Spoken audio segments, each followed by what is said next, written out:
আসসালামু আলাইকুম দর্শক শ্রোতা। দেশ জুড়ে কালবৈশাখীর আভাস, কমতে পারে দিনের তাপমাত্রা।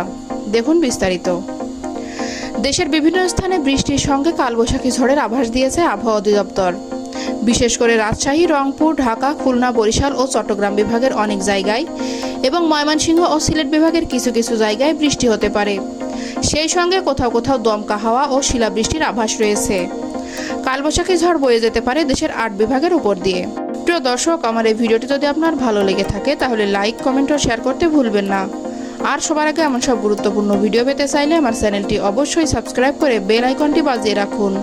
ধন্যবাদ। বৃহস্পতিবার সন্ধ্যা থেকে আবহাওয়ার পূর্বাভাসের পৃথক বিজ্ঞপ্তিতে এমনটাই জানানো হয়েছে।